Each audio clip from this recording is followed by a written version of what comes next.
हमारे भारत में हजारों सालों से पशु पक्षियों और पेड़ पौधों का हमेशा से आदर होता आया है।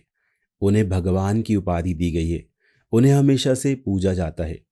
बात करें नागराज की, सर्प की, तो उन्हें पूजा जाता है, उन्हें दूध पिलाया जाता है। गौ माता की, जिसमें कहा जाता है कि उनमें बहुत सारे देवी देवताओं का वास है और इसलिए उनको पूजा जाता है। इसलिए हमारे घरों में आज भी पहली रोटी गौ माता के लिए बनती है और आखिरी रोटी कुत्ते के लिए बनाई जाती है। अगर हम बात करें हाथी की, तो भगवान गणेश का दूसरा रूप उन्हें माना जाता है। आज भी लोग उनकी पूजा करते हैं। और बानर में लोग स्वयं हनुमान जी को देखते हैं। और ये प्रथा हजारों सालों से चली आ रही है। लेकिन आज क्या हो रहा है? ये जमाना किधर से किधर जा रहा है? क्या आप लोगों की ये खबरें सुन सुनकर आप लोग का कलेजा पसीज नहीं गया होगा? आपका खून नहीं खोल गया होगा कि किस तरह से केरल में एक हथिनी की मृत्यु के बाद, केरल में एक गर्भवती हथिनी की मृत्यु के बाद, जो कि ऐसा लगता है कि पूरी तरह से प्री प्लान थी, किसी ने उसके मुंह में बम रख दिया या उस हथिनी ने ही कोई बम पटाखा खा लिया जिसकी वजह से उसकी मृत्यु हो गई। अब दूसरा केस आया है हिमाचल प्रदेश के बिलासपुर जिले में, जहां पर एक गाय का जबड़ा पूरी तरह से डैमेज हो गया है। पूरा 4 इंच का जबड़ा उसका पूरी तरह से उड़ गया है। ये खबर बहुत तेजी से पूरे भारत में फैल रही है और जिसके कानों में ये खबर पड़ रही है उसको बस उस गाय की दुर्दशा पर रोना आता है कि भारत देश, जहाँ पर जो हमेशा से ऋषि मुनियों के द्वारा बसाया गया है, जहाँ पर हमेशा से गाय की पूजा होती आ रही है, उस देश में आज गाय की हालत क्या हो रही है, उस देश में गौ माता की हालत क्या हो रही है। और आपको ये सुनकर बड़ा धक्का लगेगा कि वो गौ माता भी गर्भवती है। उस गर्भवती गौ माता का जब मुंह किसी ने उस पटाखे से, किसी ने उस ब्लास्ट से उड़ाया होगा, तो क्या उसको जरा सी शर्म नहीं आई होगी? क्या इस तरह से हैवानियत उसके सर पर चढ़कर बोल रही होगी कि आखिर क्यों लोग पेड़ पौधे पशु पक्षियों की बार बार बलि देते जा रहे हैं? आखिर क्यों इस तरह से ये मामला आ रहा है? वैसे आपको बता दें कि जो केरल में जो हथनी वाला मामला सामने आया है, हजारों, कहना चाहिए कि कई सारे हाथी इधर से उधर जाते हैं, कई सारे हाथियों को, हथनियों को मार दिया जाता है, कई सारे पशु पक्षियों को वहाँ पर केरल में मार दिया जाता है और कभी कोई कार्यवाही नहीं होती है। ये हथनी का मामला, ये प्रेग्नेंट हथनी का मामला आपके सामने सिर्फ इसलिए आया क्योंकि मीडिया ने इसे उठा दिया। सोशल मीडिया पर वो वीडियो, वो सारी खबरें बहुत तेजी से वायरल हुई, इसलिए वहां पर सरकार को सख्त कदम लेना पड़ा और विलियम नाम के एक व्यक्ति को वहां से गिरफ्तार करना पड़ा। और उसके बाद ये जो हिमाचल प्रदेश में जो गाय वाली घटना है, ये उसके पहले की है। ये घटना है 25 मई की। लेकिन क्या कार्रवाई हुई? वहां पर कोई भी कार्रवाई नहीं हुई।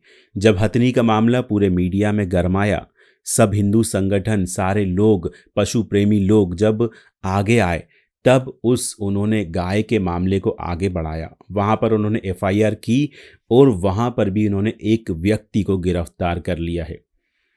कहा जाता है कि वो जो बम लगाए गए थे, वो पटाखे लगाए गए थे, वो सूअरों से बचाव के लिए लगाए गए थे, लेकिन गाय ने उसको खा लिया और उसका जबड़ा पूरी तरह से क्षतिग्रस्त हो गया। लेकिन एक बहुत अच्छी बात यह है कि कल ही उस गाय ने पूरी तरह से स्वस्थ बछड़े को जन्म दिया है। डॉक्टर्स दिन रात उस गाय की सेवा में लगे हुए थे क्योंकि उसका जबड़ा पूरी तरह से क्षतिग्रस्त हो गया था, इसलिए वो कुछ खा तो पा ही नहीं रही थी। इसलिए उसे ड्रिप के जरिए ग्लूकोज लगातार दिया जा रहा था। डॉक्टरों का कहना है, जो पशु वाले डॉक्टर्स हैं उन लोगों का कहना है कि गाय का जबड़ा इतनी बुरी तरह से क्षतिग्रस्त हो चुका है कि अब उस जबड़े को दोबारा लाना या सर्जरी करके लाना नामुमकिन है और वो जबड़ा कभी नहीं आ पाएगा। और उन्होंने कहा कि हो सकता है कि वो धीरे धीरे कुछ कुछ आहार खा सके, लेकिन उसका जबड़ा पहले जैसा नहीं हो पाएगा। तो आप सब लोगों के लिए ये बड़ी सोचने की बात है कि हमारे भारत में हमारे पशुओं के साथ क्या हो रहा है। क्या सरकार को एक सख्त कानून नहीं बना देना चाहिए पशुओं के लिए? क्यों रोज इस तरह की घटनाएं देश के अलग अलग हिस्सों से लगातार लगातार सुनने में आती है। लेकिन मैं यहाँ पर सिर्फ यही बात नहीं कहूँगा, मैं यहाँ पर एक आपको अच्छी बात भी बताऊँगा, और वो अच्छी बात है हमारे भारतीय सेना के बारे में। हमारे भारतीय सेना के नौजवान जब पेट्रोलिंग कर रहे थे, जब वो गश्त कर रहे थे, तब उन्होंने देखा कि एक हिरण एक नदी में बहता हुआ जा रहा है। हिरण नहीं, वो हिरनी थी। वो नदी में बहती हुई जा रही है। तभी एक सेना के एक नौजवान ने उस हिरनी को देखा और उसने तुरंत उस नदी में छलांग लगा दी और उस हिरनी को बचा लिया। जब वो इस हिरनी को बचाकर डॉक्टर के पास लेकर गए तो पता चला कि वो हिरनी भी प्रेग्नेंट थी। हालांकि सेना के उस नौजवान को ये पहले पता नहीं था, लेकिन उसको बाद में ये पता चला। सोचिए, सेना के उस नौजवान ने कैसे अपनी जान जोखिम में डालकर उस बहुत वेग से बहती हुई नदी में से उस हिरनी को बचा के ले आया। तो ऐसी ही मानसिकता हम सब लोगों में होनी चाहिए। 3 घटना हुई हमारे पूरे भारत देश में, हथिनी के साथ, गाय के साथ और हिरनी के साथ। और देखिए प्रकृति का चमत्कार कि तीनों ही गर्भवती थी, तीनों ही प्रेग्नेंट थी। तो प्रकृति हमें क्या संदेश देना चाह रही है इन सब घटनाओं से, जो घटनाएं एक के बाद एक आती जा रही हैं? क्या हमें फिर से नहीं सोचना चाहिए हमारी प्रकृति के बारे में? क्या हमें फिर से नहीं सोचना चाहिए हमारे पशु पक्षियों के बारे में? इंसानों ने पूरा जंगल के जंगल तबाह कर दिया है। पूरा जो जंगली जानवरों का, जो पशु पक्षियों का जो घर था, पूरा बर्बाद कर दिया है। क्या हम सब लोगों को एक बार फिर से ये नहीं सोचना चाहिए कि वो पशु पक्षी हमारे शहरों तक आए ना? क्या हमको ऐसी व्यवस्था नहीं करना चाहिए? क्या हमको ऐसा अरेंजमेंट नहीं करना चाहिए कि हम उनके जंगल में, जहाँ पर घने जंगल हैं, उनको किस बात की कमी हो रही है? क्या वहाँ पर फल नहीं है? क्या वहाँ पर उनके खाने का सामान नहीं है?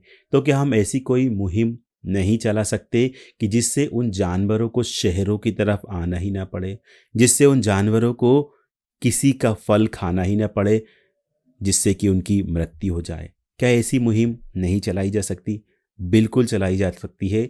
लोग बड़े से बड़ा जब काम कर सकते हैं तो ये तो एक बहुत ही छोटा सा काम है।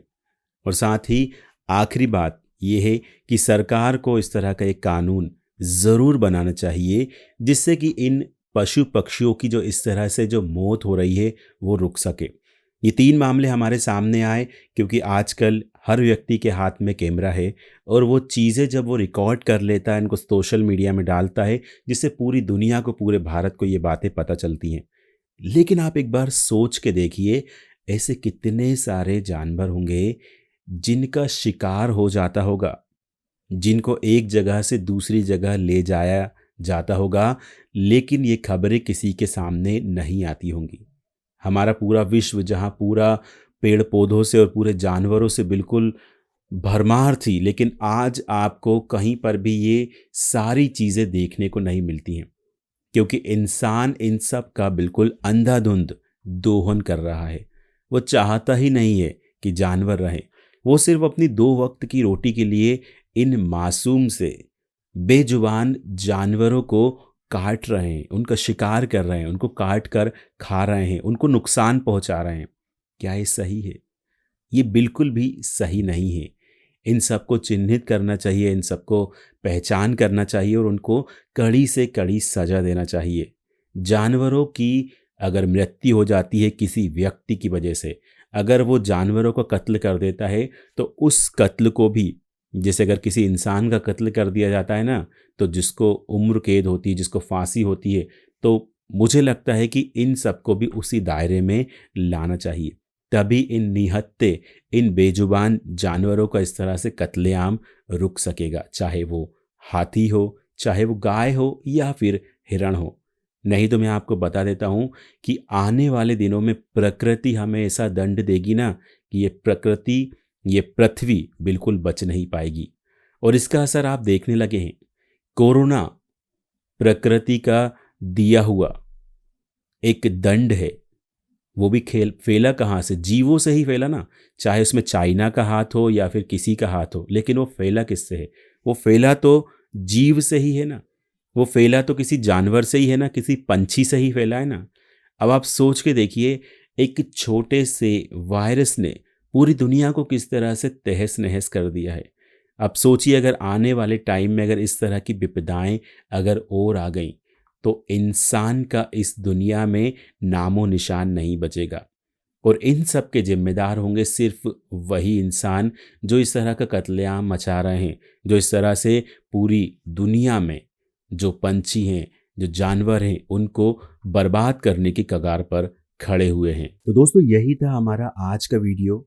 मेरी आप सबसे एक रिक्वेस्ट है कि जहाँ पर भी आपको इस तरह का कोई भी जो गलत काम होता हुआ दिखाई दे जानवरों के ऊपर, पशु पक्षियों के ऊपर, या इवन कोई आपको पेड़ काटता हुआ दिखाई दे, पेड़ों को नुकसान करता दिखाई दे, पेड़ों को उखाड़ता हुआ दिखाई दे, तो आप अपनी आवाज़ ज़रूर उठाइए। आप लोगों को समझाइए, और जहाँ पर लोग नहीं समझें तो वहाँ पर सीधे उनकी एफआईआर ज़रूर करवाना चाहिए।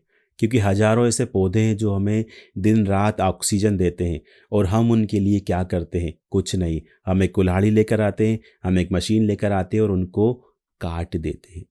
हमारे घर में जितने भी छोटे बच्चे हैं, उन सबको प्रकृति का महत्व आप ज़रूर समझाइए। आप कोशिश कीजिए कि जब भी आप अपना घर बनाएं, अपना मकान बनाएं, तो हो सके तो उसको 2 फीट पीछे करके ही बनाएं, और उस 2 फीट की आगे वाली जगह में जितने पेड़ पौधे हो सके उन पेड़ पौधों को लगाएं। क्योंकि ये पेड़ पौधे ही आपको आगे जाकर शुद्ध हवा देंगे। शहरों से गायों का पालना तो पूरी तरह से खत्म हो गया है। लोग किस तरह से पाउडर वाले दूध पर डिपेंड हो चुके हैं। और आप देखिएगा कि जो पुराना ज़माना था वो धीरे धीरे वापस आएगा, क्योंकि लोगों को ये समझ में आ गया है कि हम जो पाउडर का दूध पी रहे हैं, हम जो दूसरों से सब्जियां ले रहे हैं, हम जो कीटनाशक वाला जो खाना खा रहे हैं, वो कहीं ना कहीं हमारे शरीर को नुकसान पहुंचा रहा है। उससे कहीं ना कहीं हमें कैंसर जैसी बहुत सारी घातक बीमारियां हो रही हैं। इसलिए हमें ये बहुत ध्यान रखना होगा। हमें हमारे पुराने ज़माने में वापस लौटना होगा। वो ज़माना जहाँ पर हर घर के बाहर एक गाय बंधी होती थी। वो ज़माना जहाँ पर हर घर के सामने गोबर के उपले, गोबर के कंडे लगे होते थे, और उन्हीं कंडों पर खाना बनाया जाता था।